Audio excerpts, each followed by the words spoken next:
Agora é hora do NTV News.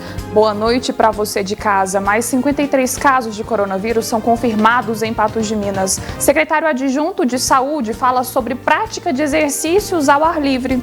Polícia Rodoviária Federal apreende aves silvestres na BR-365. Acidente é registrado na rodovia Natalino Caixeta. CRAS de Lagoa Formosa realiza projeto para combate às drogas. STF julga inconstitucional a taxa de incêndio em Minas Gerais. Caso de garota de 10 anos gera reflexão sobre riscos da gravidez precoce. Carmelo apresenta resultado do que foi arrecadado em live. O drama vivido pela família do pequeno Heitor, que está internado.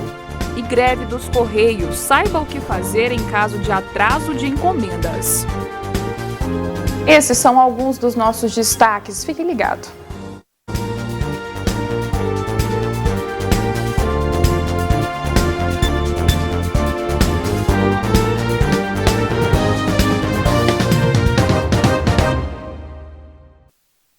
A gente começa o NTV News de hoje com as notícias policiais. A Polícia Rodoviária Federal apreendeu nesta quarta-feira 25 aves silvestres na BR-365, em Patos de Minas.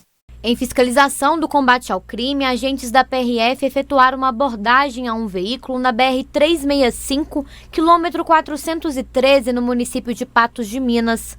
Isso aconteceu na madrugada desta quarta-feira. O carro seguia de Guariba, estado de São Paulo, para Bahia. No interior do veículo foram encontradas 25 aves da fauna silvestre, sendo 2 sabiás vermelhos e 23 trinca-ferro. No interior desse veículo, após uma fiscalização lá revista pelos agentes, foram encontradas aí essas 25 aves. Lembrando que a Bahia, né, como destino final, e outras regiões do Nordeste, nós sabemos que são destino final de aves capturadas de forma irregular. De acordo com o inspetor, esse é o terceiro crime mais rentável para os criminosos, perdendo apenas para o tráfico de drogas e de armas. O comércio de animais, né, animais silvestres, da fauna e também as espécies da flora brasileira, né, as plantas também são levadas para o exterior, tem se notado muito rentável porque existem colecionadores e infelizmente até determinadas instituições, né, de países que têm interesse em ter exemplares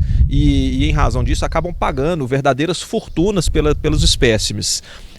E uma coisa muito cruel que acaba contribuindo para elevar o preço, né, do animal, não só pela coloração dele e tudo, é porque são capturados muitos animais e durante esse transporte para que chegue no destino final, muitos deles acabam morrendo.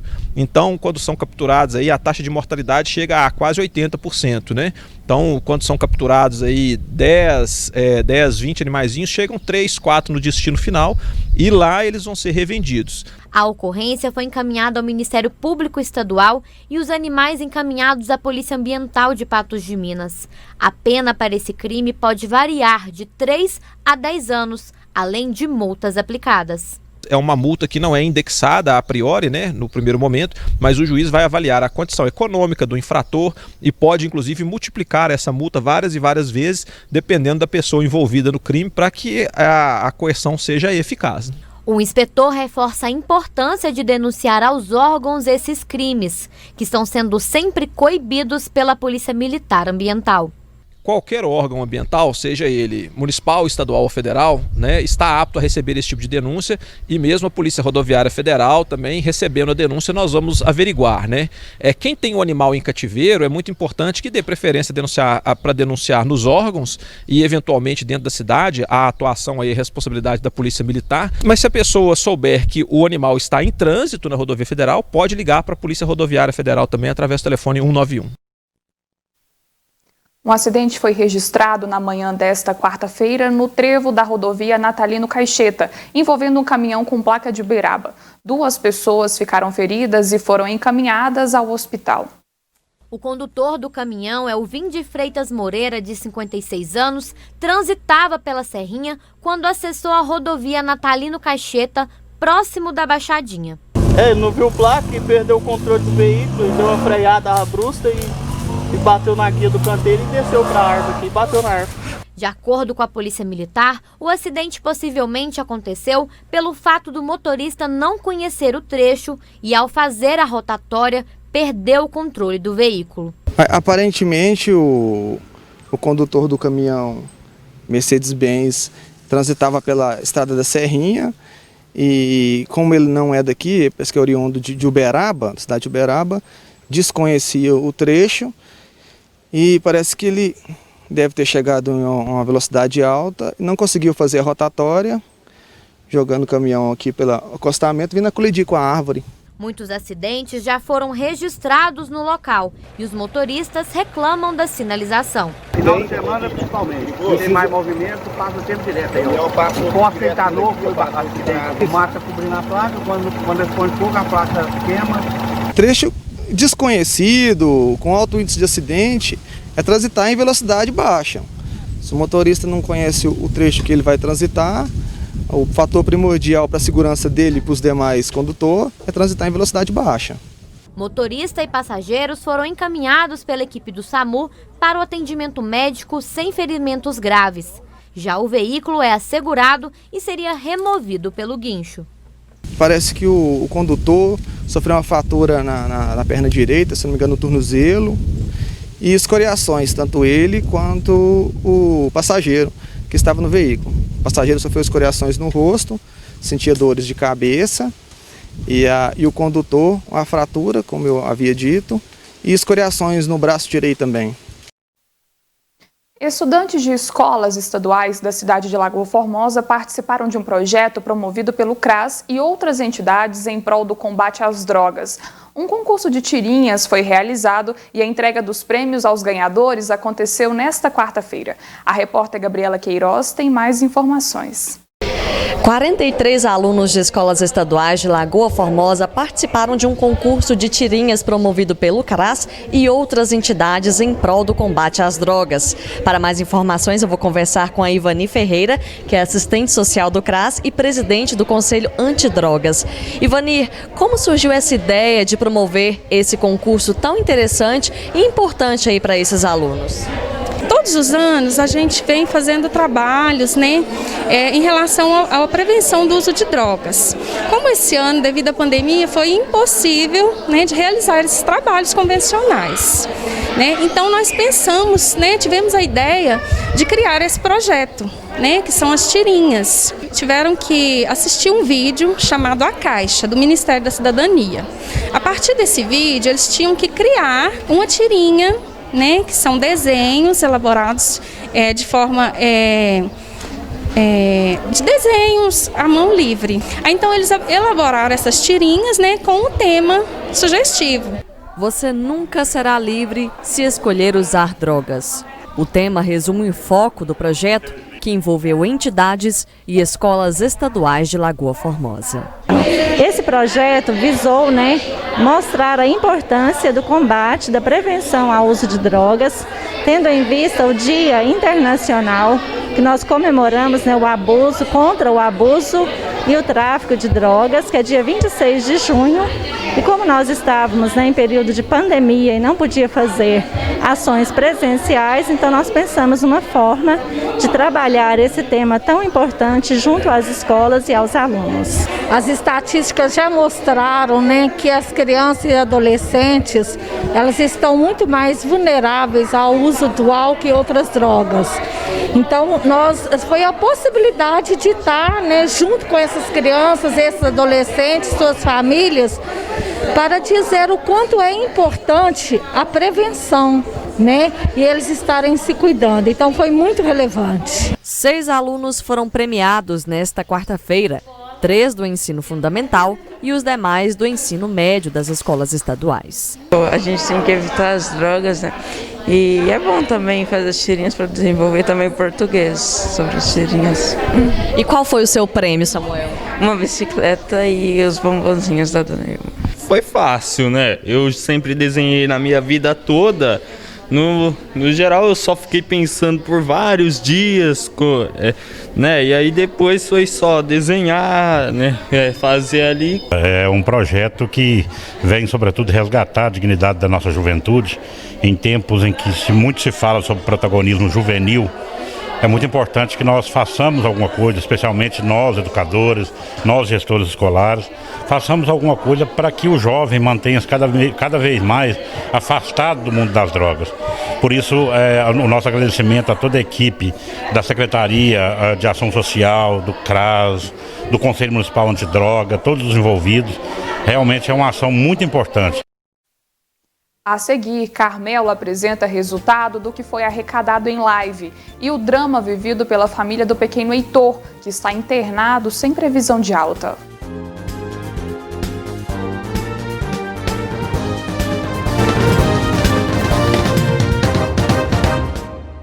Nós exibimos recentemente em nossos telejornais o caso de uma mãe desesperada com a situação do filho. O pequeno Heitor, após o nascimento, ele teve uma parada cardiorrespiratória e está internado desde então. O menino precisa de uma transferência para realizar 2 cirurgias, mas até hoje nada. O quartinho de Heitor, montado pelos pais, foi todo preparado por mãos cheias de amor para dar ao seu pequeno. Na parede, enfeites feitos pelas mãos de Paula, mãe de Heitor. As roupinhas dobradas na gaveta aguardam o retorno da criança que desde o nascimento ainda não conseguiu sair do hospital.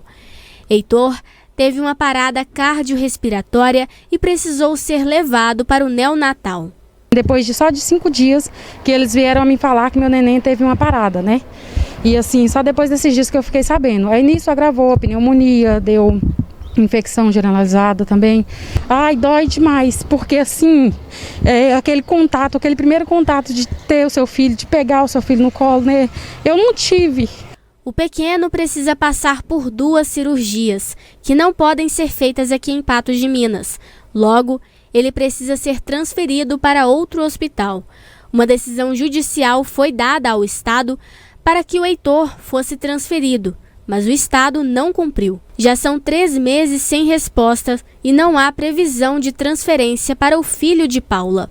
Desde o começo que a reportagem foi ao ar, né, a gente assim, recebeu as ligações, né, em questão de transferência dele, mas só que assim, não agilizou, né, continuou, enrola até hoje, porque assim, ele teve um período estável que ele poderia ser transferido, né, mas aí não foi possível fazer a transferência dele, né. Conversei com o médico, né, e aí ele falou para mim assim que agora tem que esperar, né, mais ainda, porque eles não aceitam neném com infecção, né?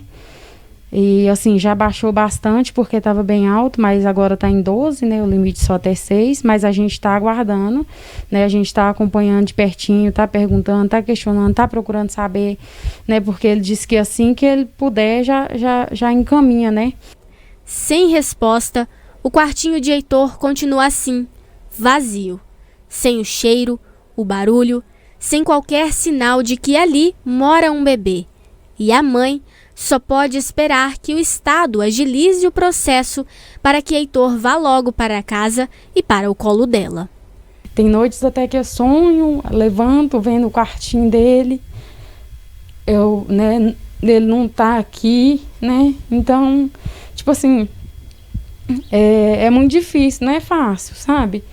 Você ter as roupinhas, ter a roupinha dele sair do hospital. Eu sonho em ter o meu filho aqui comigo, aqui dentro de casa, né? Mesmo eu não sei quais as condições que eu vou ter ele aqui, mas eu quero ter o meu filho perto de mim, sabe? Desculpa.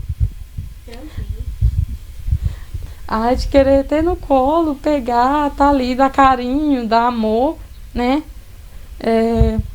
Tem os outros irmãozinhos dele, pequeno, pergunta, sabe? Tudo é muito importante, mas é questão do amor, do carinho que eu posso oferecer para ele, sabe? Nós contatamos o Hospital São Lucas, onde o bebê está internado, que não quis pronunciar a respeito. A live com o padre Alessandro Campos arrecadou valores expressivos em dinheiro e materiais de construção para o novo Carmelo de Patos de Minas. Veja só. A live com o padre Alessandro, juntamente com o cantor Sérgio Cunha, foi realizada aqui, no atual Carmelo de Patos de Minas, em prol da construção do novo Carmelo que está sendo construído ali no bairro Campos Elíseos. Segundo a irmã Regina Célia, foram arrecadados aproximadamente R$ 330 mil em valores e em materiais de construção. foi uma grande ajuda material para o Carmelo, pois estamos de fato precisando, porque partimos agora para a fase do acabamento, que é uma fase bastante onerosa. E graças a Deus foram grandes as ajudas. Já recebemos, por exemplo, ajuda de um grupo de empresários para todo o piso do Carmelo, que é de fato uma grande graça, uma grande ajuda. E depois também foram aparecendo outras ajudas de marmorarias, por exemplo, para cozinha, para soleiras, e um grupo muito grande de pessoas se dispuseram a nos oferecer cimento. Aliás, um grande benfeitor nosso, muito amigo, irmão de uma das nossas irmãs, ofereceu muito cimento, além de ter participado de um leilão, levando a valorizar muito uma das peças que as nossas irmãs pintaram. E também as ajudas que foram feitas em depósitos ou em envio de algum valor em dinheiro ao Carmelo. De forma que estamos imensamente agradecidas. O Carmelo iniciou suas atividades no prédio do Seminário Pio XII, que lhes foi emprestado e carinhosamente adaptado para se transformar no convento das Irmãs Carmelitas. Com o apoio de nosso bispo diocesano Dom Cláudio, deu início à construção da sede do Carmelo definitivo, na Rua Senhora do Monte Carmelo, número 400, bairro Campos Elíseos, onde foi lançada a pedra fundamental em 25 de novembro de 2015. Mesmo diante de toda a doação e esforço, ainda falta muito para finalizar as obras. Nós confiamos que estamos construindo esta casa para a glória de Deus, para o bem da igreja, para podermos melhor rezarmos e estarmos lá à inteira disposição de Deus e do povo que precisa de tanta oração. Então, não importamos, eu tenho falado muitas vezes isso, em receber grandes quantias. O pouco que cada um pode partilhar conosco é muito. Na sequência, a STF julga inconstitucional a taxa de incêndio em Minas Gerais. E caso da garota de 10 anos gera reflexão sobre riscos da gravidez precoce.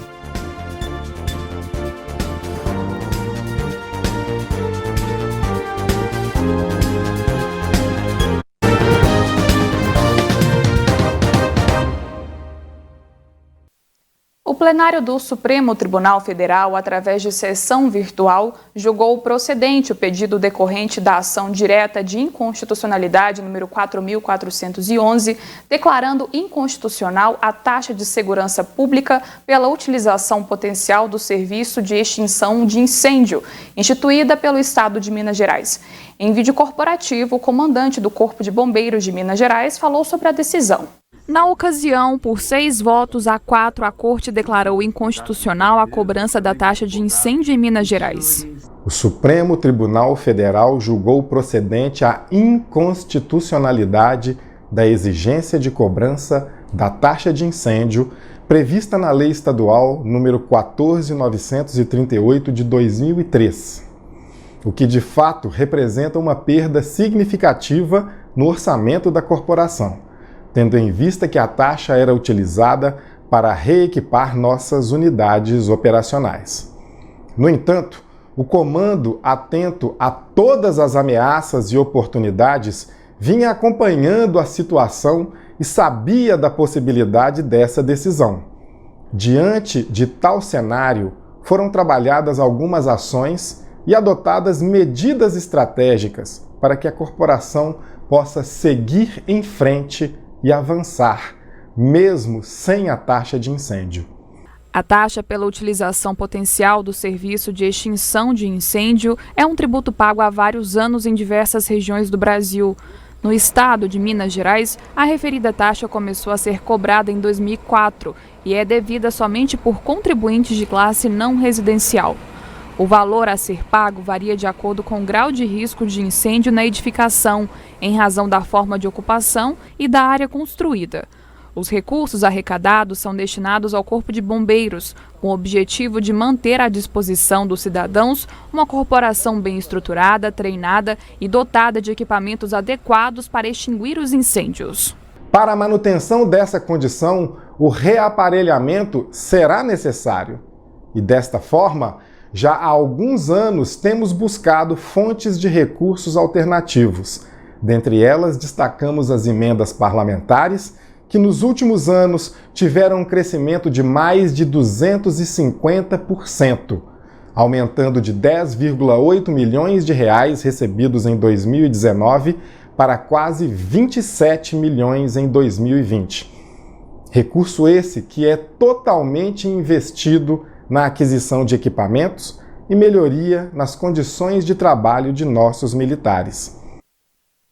O caso da criança de 10 anos que ficou grávida após ser estuprada pelo tio causou uma grande repercussão em todo o país. Diante do fato, surge a reflexão e os questionamentos a respeito da gravidez precoce. Jovens que engravidam antes dos 15 anos não são algo incomum em nosso país. Um levantamento feito pelo Ministério da Saúde indica que 3 em cada 10 meninos e meninas iniciam a vida sexual entre os 13 e os 15 anos de idade.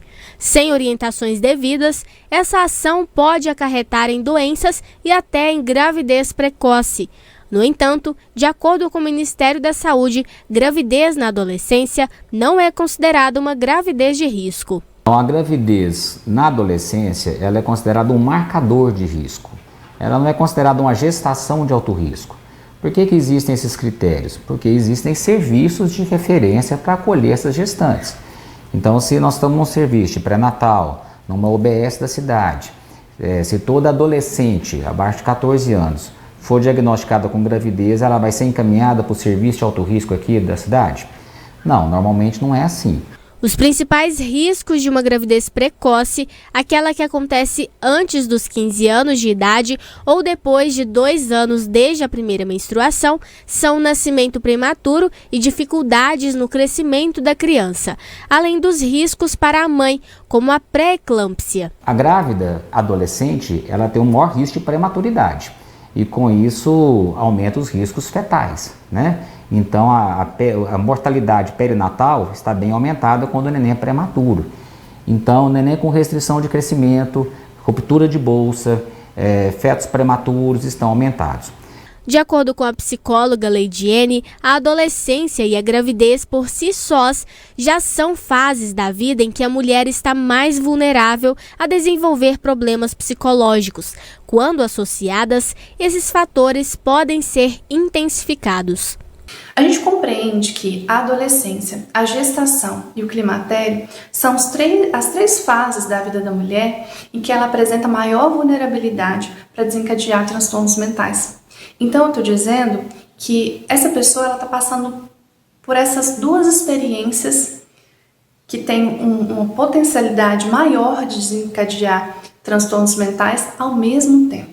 No caso da menina de 10 anos que engravidou após ser estuprada pelo tio, há ainda o trauma vivenciado desde os 6 anos e que sem acompanhamento psicológico pode permanecer até a fase adulta. Além disso, pode ser despertado nela o sentimento de incompetência diante das ameaças e agressões sofridas.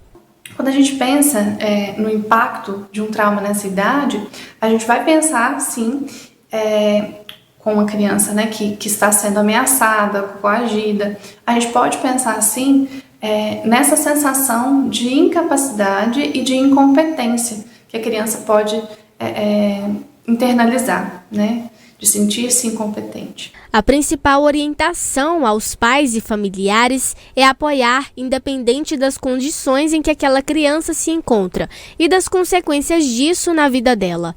Além de saber o que fazer para evitar que a gravidez ocorra de forma precoce e indesejada.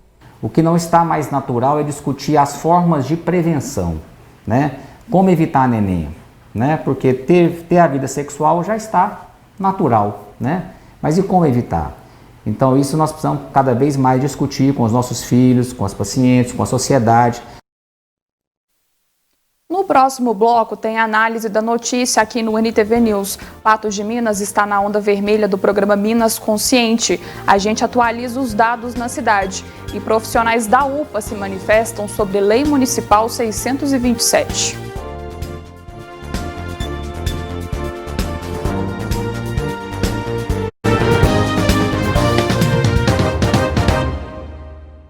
E agora é a hora da análise da notícia aqui no NTV News. Ludmila, já está por aí para a gente comentar algumas notícias de Patos de Minas e região? Boa noite. Jéssica, pronta e a postos para a gente falar de alguns destaques desta quarta-feira aqui no NTV News. Ludmila, o nosso primeiro assunto é a Lei Complementar 627, publicada no Diário Oficial de Patos de Minas em 5 de agosto, que concede abono pecuniário aos servidores municipais que atuam na prestação de serviços relacionados com medidas de combate à Covid-19, no hospital de campanha, no centro de atendimento para enfrentamento à Covid-19, nas ambulâncias e veículos destinados ao transporte de pacientes em tratamento da doença. Essa lei tem causado indignação, principalmente aos profissionais da UPA. O Matheus Borges esteve por lá hoje mais cedo e fez um vídeo mostrando como que tem sido essa revolta dos profissionais. A gente tem as imagens. Olha só, recentemente foi aprovado aqui em Patos de Minas um abono salarial para alguns profissionais que estão na linha de frente à Covid-19 aqui no município. Esse abono é o valor de R$ 850 e deve ser pago somente para aproximadamente 119 servidores.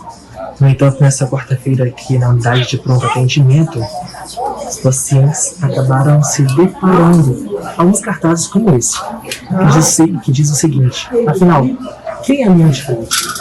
O questionamento vem no momento onde vários servidores aqui da UPA não foram contemplados, não receberam esse abono salarial e continuam na linha de frente, como, por exemplo, os profissionais que ficam nessa recepção aqui da unidade de pronto atendimento. Além disso, outros cartazes foram colocados por aqui. Vale ressaltar que antes do anexo da Covid-19 ser colocado aqui na UPA de Patos de Minas, todas as pessoas que estavam com sintomas indicativos da Covid-19 eram encaminhadas aqui para essa única entrada, tendo contato direto com estes profissionais e também com as pessoas que aguardavam atendimento. Esse anexo, o Centro de Atendimento para Enfrentamento à Covid-19, foi criado, ele está funcionando aqui em Patos de Minas. No entanto, os profissionais aqui da UPA questionam o porquê de não estarem recebendo este abono, uma vez que eles acabam colocando em risco a própria saúde e a saúde de todas as pessoas que deixam as suas casas para virem trabalhar aqui na UPA. Além disso, outras pessoas que também trabalham em postos de saúde não estariam recebendo este auxílio. Vale ressaltar que esse auxílio foi aprovado recentemente aqui em Patos de Minas. Esse abono, na verdade, foi aprovado e tem gerado bastante repercussão. Então, Ludmila, em conversa com o Carlos, secretário de Saúde do município, ele disse que, segundo o Executivo, essa lei foi feita levando em conta o que estabelece a Lei Complementar número 173, que é uma lei federal. E aí, no que ficou estabelecido, então, que são apenas os profissionais que lidam diretamente com o enfrentamento à Covid-19 teriam direito a esse abono. Pois é, Jéssica, uma situação extremamente complicada e delicada, inclusive esses profissionais que também trabalham na linha de frente no recebimento a pacientes nas mais diversas patologias na unidade da UPA de Patos de Minas, eles escreveram uma carta em repúdio a essa lei e até pedindo a inclusão ou até mesmo reconhecimento. Essa é a palavra, o reconhecimento pelo serviço que eles prestam. E muitas vezes são essas pessoas que fazem sim o primeiro atendimento a pessoas até mesmo com Covid-19. Pacientes que dão entrada assintomáticos, à procura de outro atendimento, fazem o teste e são diagnosticados com a Covid-19. A gente entende essa indignação, esse protesto calado. Essas pessoas não quiseram gravar nenhuma entrevista, até por receio de algum tipo de retaliação, mas a gente compreende e entende porque eles estão, sim, na linha de frente para as mais diversas patologias, na linha de frente para recebimento, para o primeiro contato com as pessoas que buscam atendimento, seja por outra razão, por outra doença, mas a gente sabe também que podem atender pessoas doentes com a Covid-19, portanto a gente entende toda essa angústia, essa indignação, esse protesto calado, mas exposto, escancarado, pedindo que sejam reconhecidos também como profissionais essenciais para a cidade, para toda a comunidade. Mas, como você bem disse, a prefeitura, olha, essa é a lei, foi dessa forma, foi assim que os vereadores aprovaram, então agora não dá para incluir essas pessoas para que recebam esse abono, mas a gente entende que há sim injustiça, é preciso fazer uma revisão, porque essas pessoas estão lá diuturnamente prontos para atender quem quer que seja. E eu tenho plena certeza que se, por exemplo, lá no Covidário, houver uma superlotação, não puder mais receber os atendimentos para triagem, essas pessoas serão deslocadas ali para a UPA. Logo, essas pessoas terão que atender. Tomara que isso não aconteça e que siga o fluxo conforme está sendo ditado até este momento. Mas essas pessoas também estão na linha de frente e isso é inegável. Então é preciso ajustar aí essa lei para colocar, na minha avaliação, para colocar essas pessoas que estão, sim, expostas, que estão, sim, nesse momento de recebimento a todas as pessoas que têm ou que vão à procura da unidade com as mais diversas queixas. Além disso, o secretário ficou de enviar uma nota sobre o assunto, também esclarecendo quais seriam os motivos principais porque essas pessoas não foram incluídas, mas até o momento nós não recebemos esse documento. A gente também está no aguardo. Jéssica, vamos deixar o espaço aberto para que o secretário participe conosco aqui ao vivo no NTV News ou que receba a nossa equipe de reportagem para que possa explicar exatamente por que essas pessoas não podem ser incluídas nessa lei, não podem receber esse abono, ou se a prefeitura estuda fazer a inclusão desses profissionais para que recebam esse adicional. Ludmila, agora vamos continuar falando do enfrentamento à pandemia e primeiro com as telas de comparativo, atualizando os dados de Patos de Minas. Vamos à primeira tela, que é a tela sobre os novos casos e óbitos. Primeiro, vamos aos casos tratados. Ontem eram 1.419, hoje são 1.420. Recuperando em casa, ontem 118 e hoje 165. Casos confirmados, ontem eram 1.598, hoje 1.651. Os óbitos confirmados, tivemos um aumento de um óbito de ontem para hoje e nenhum óbito está em investigação. Ludmila, o que chama a atenção aí é a quantidade de casos diagnosticados de um dia para o outro. Até porque ontem nós tivemos um número considerado muito baixo de novos casos. Hoje a gente já tem um número bem maior, né? Pois é, Jéssica, a gente percebe olhando esses novos números da Covid-19 em Patos de Minas, que não são números nem um pouco favoráveis. Se a gente colocar aí a lente para perceber que são mais 53 novos infectados em 24 horas, de terça para quarta-feira, mais uma morte, nem estava lá em investigação e já foi direto como óbito confirmado em Patos de Minas, mais 47 pessoas em isolamento domiciliar.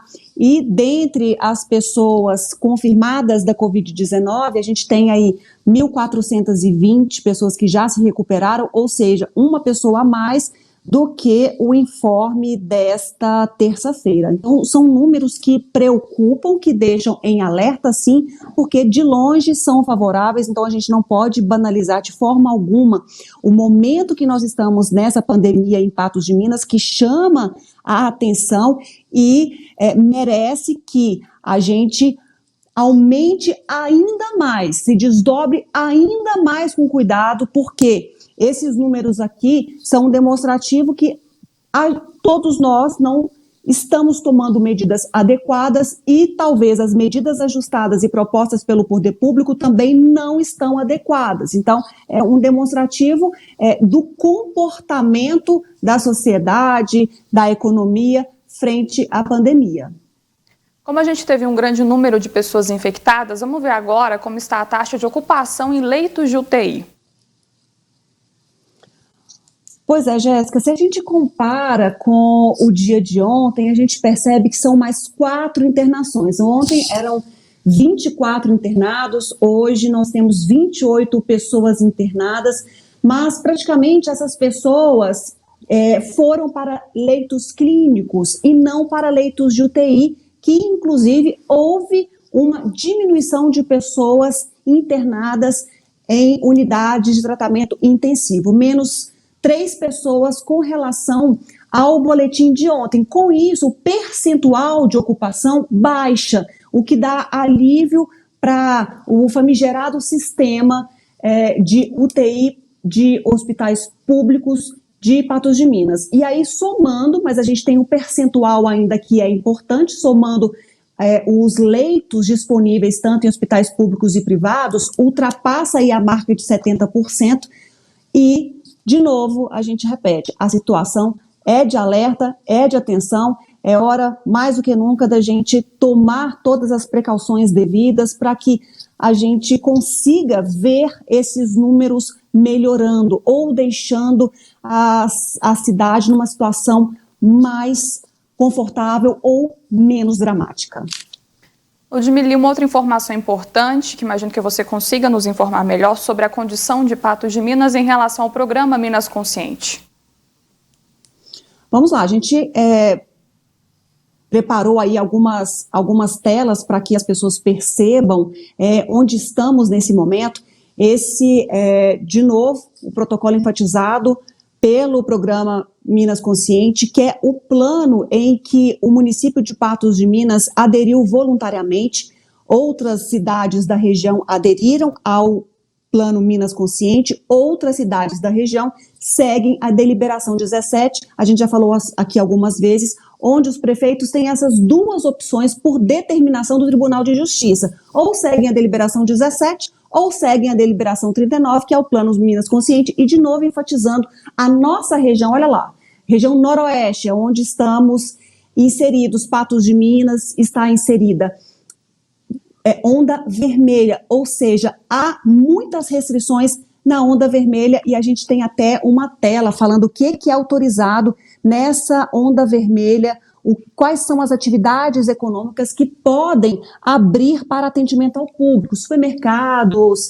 padarias e correlatos, bares, somente delivery, retirada no balcão, açougues, peixarias, hortifrutis, serviço de ambulantes de alimentação, farmácias e correlatos, bancos, vigilância, segurança privada, serviço de reparo e manutenção, lojas de informática, hotéis, construção civil, comércio de veículos e afins, mas vamos lembrar que Patos de Minas conseguiu, por força de liminar, não seguir a onda determinada pelo governo, que é a onda vermelha, por força de liminar, estamos, portanto, na onda amarela, que prevê que mais atividades econômicas funcionem. Então, apesar do governo entender que a nossa região, em que Patos de Minas, que tem registrado aumento no número de óbitos, aumento de infectados, Patos de Minas deveria estar cumprindo o plano Minas Consciente na onda vermelha, mas a prefeitura, atendendo a um desejo, a uma cobrança de certos setores da economia, entrou com essa liminar na justiça e falou, olha, nós estamos numa situação confortável porque nós temos hospital de campanha, estamos tendo toda a assistência, temos um setor específico na UPA de Patos de Minas para fazer esses primeiros atendimentos aos doentes de Covid-19 e a justiça autorizou, portanto, que Patos de Minas siga a onda amarela do plano Minas Consciente. Mas o governo, de novo, voltou a ressaltar voltou a focar que a região noroeste deve seguir a onda vermelha. Mas em Patos de Minas seguimos o protocolo da onda amarela por conta dessa decisão da Justiça a pedido da Prefeitura de Patos de Minas. E ainda sobre o enfrentamento à pandemia, a gente falou várias vezes aqui ao longo das últimas semanas sobre o funcionamento de academias e atividades esportivas. A gente tem algumas novidades sobre esse assunto, a começar pela fala do secretário adjunto, Marcelo Cabral, que falou sobre atividades esportivas ao ar livre. Ele foi questionado sobre isso em uma entrevista coletiva, sobre se essas práticas são ou não permitidas. E ele reforçou o posicionamento. Esses esportes, essas atividades ao ar livre já estão liberados e, é claro, tomando os cuidados que devem ser tomados, procurando manter as cautelas no que se refere ao distanciamento, mas atividades dessa natureza ao ar livre já estão permitidas. Existem sim protocolos, orientações, e quando essas atividades são desenvolvidas em ambientes fechados, devem acontecer apenas, no momento atual, na chamada onda verde. Então, Ludmila, a gente sempre ficava em dúvida sobre essas atividades. O secretário deixou claro, que no caso de atividades ao ar livre, em que não existe aglomeração, essa atividade é permitida, mas até então, até o momento dessa fala, não havia nenhuma recomendação sobre as academias. E essa é a notícia de agora à tarde, né? Exatamente.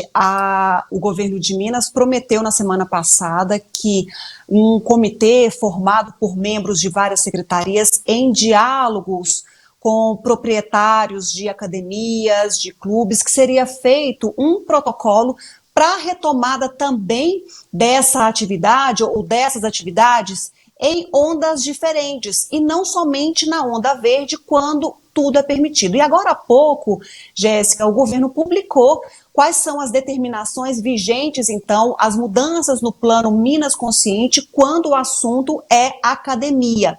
E aí a gente vai perceber, também com informações para que as pessoas em casa acompanhem melhor, que as academias poderão funcionar também na onda amarela, mas com uma restrição maior. É preciso seguir um protocolo específico, a começar pela quantidade de pessoas dentro do estabelecimento. Então, as cidades que seguem o plano Minas Consciente, que estão na onda amarela, poderão abrir as academias, desde que seguido, então, algumas recomendações do governo com relação a essa abertura. Ou seja, limitação do número de pessoas que frequentarão essa academia.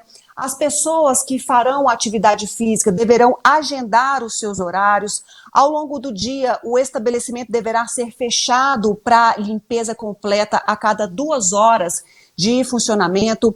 Deverão ser disponibilizados também profissionais para higienização dos equipamentos sempre a cada utilização. Eles também deverão fazer a aferição da temperatura a cada pessoa que entrar nesse estabelecimento.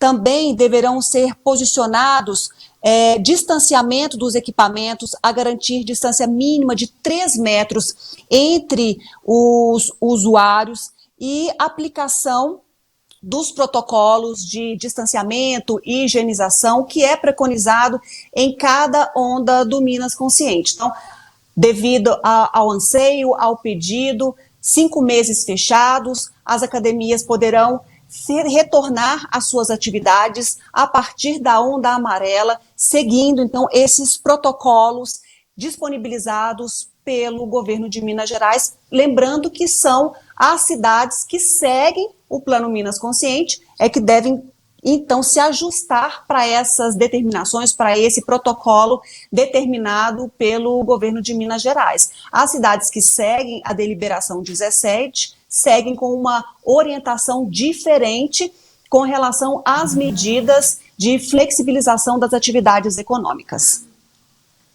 Ludmila, vamos para o intervalo? Daqui a pouquinho a gente volta com mais informações e a gente também fala sobre a lei que regulamentou o ano letivo. É um minutinho só.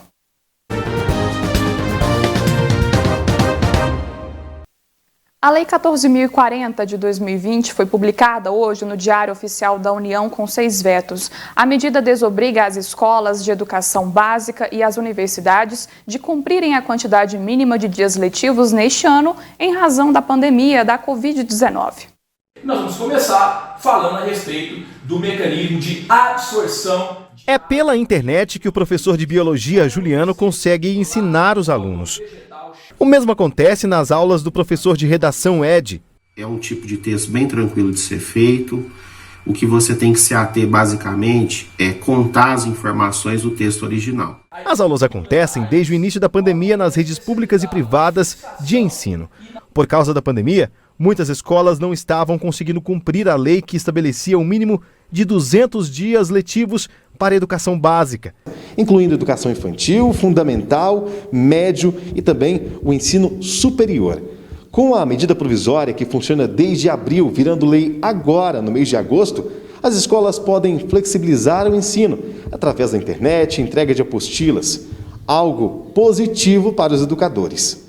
A flexibilização da lei a partir dessa nova medida permitiu que as escolas pudessem realizar o cumprimento dos conteúdos e das atividades letivas, observando as 800 horas. Né? Então, é diferente a organização da escola a partir disso, tornou possível que a gente pudesse cumprir a lei, como é importante. Atividades remotas, com aulas online, distribuição de apostilas e assessoria aos alunos foram criadas pela escola, para tentar cumprir o cronograma de 800 horas aula. Nós temos aulas ao vivo todos os dias para todas as turmas, cumprindo os horários conforme eles aconteceriam aqui nas atividades presenciais. Além das aulas remotas via plataforma, né, nós temos desde essa época atividades físicas que são entregues na casa dos alunos. É importante ressaltar que todas as atividades são devidamente sanitizadas, né, higienizadas. Os funcionários que vão fazer a entrega também, a gente toma o maior cuidado. Né, eles utilizam todos os equipamentos de proteção individual, mas os alunos recebem essas atividades, depois elas são recolhidas e elas também fazem parte do cumprimento dessas 800 horas. No ensino médio, com a quantidade de horários, por exemplo, os meninos têm dias de 6 horários, o terceiro ano tem dias que tem aula de manhã e à tarde. Então, a gente consegue cumprir as 800 horas e ter ainda 30%, que seria o que a gente faria aqui na escola. Né? Então, a gente tem com folga. E no ensino fundamental 1 e fundamental 2, a gente cumpre também, né, isso já foi comprovado, já foi enviado para os pais, o novo calendário para a gente encerrar as atividades, né, do ano letivo ainda em dezembro de 2020. Segundo o superintendente regional de educação, a lei ajuda as escolas na flexibilização. Porém, o Conselho Nacional de Educação não definiu como essas mudanças devem ocorrer. Sabemos que essa flexibilização ela foi feita por causa dos dias letivos, os 200 dias letivos, mas ela não abona do ensino fundamental, do ensino médio, às 800 horas. E o ensino infantil, sim, eles já lá na lei já fala que ela pode ser adaptado sem as 800 horas. Mas como os alunos prejudicados vão conseguir repor as horas-aulas? Uma das alternativas seria acrescentar mais um ano de aulas para o aluno que está finalizando o ensino médio. Eu acredito que essa deliberação do Conselho Estadual de Educação ele vem para principalmente esses alunos que estão terminando. Eles vão usar uma estratégia, que seja dezembro e janeiro, para que eles possam terminar, que ele possa ingressar na universidade. Né? Agora, aquele aluno que achar que não está preparado, seria o ideal que ele fizesse novamente, né, o terceiro ano, no ano seguinte, presencial.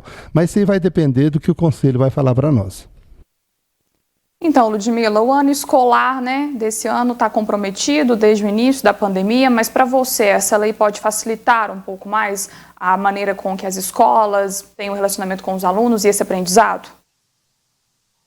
Jéssica, uma questão que o Carlos coloca é essa questão de as pessoas, às vezes, ou os alunos que não se sentirem confortáveis repetir esse ano. Será que isso vai acontecer? Porque é fato, é uma realidade essa questão dos prejuízos na formação acadêmica desses alunos. É inegável dizer que há sim prejuízos e será difícil que a partir de agora, desse momento, tudo que foi perdido seja condensado e esse aluno retenha esse conhecimento que deveria ser dispensado ao longo de 200 anos letivos. Com a flexibilização com relação aos dias, vai ficar mais fácil para que as escolas, então, façam os ajustes necessários para que possam promover a disseminação do conteúdo ou avaliar qual conteúdo será suprimido diante a essas questões, principalmente de tempo,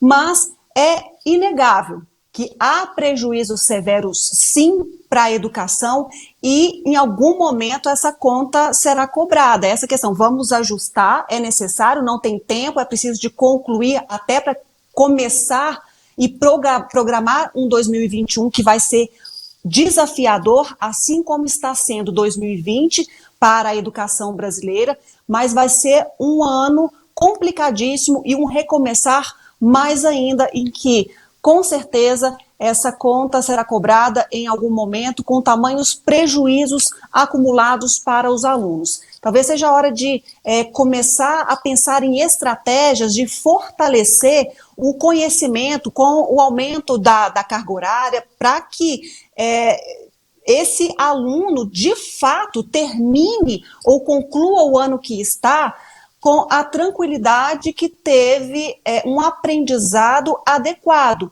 porque a gente sabe que é cumulativo. Se você não retém uma matéria agora, lá na frente você vai aprender um conteúdo mais, que vai exigir um pouco mais, e quando você for recrutar esse conhecimento que é necessário, simplesmente ele se perdeu e você foi para diante, porque é difícil alguém que quer repetir um ano, até mesmo vendo seus amigos seguirem, vendo a cobrança familiar, a necessidade de seguir, voltar e repetir tudo isso. Então, talvez seja um momento de reformular dentro da proposta educacional para fornecer a esse estudante a condição necessária de um aprendizado que forneça os instrumentos necessários para o seu crescimento intelectual.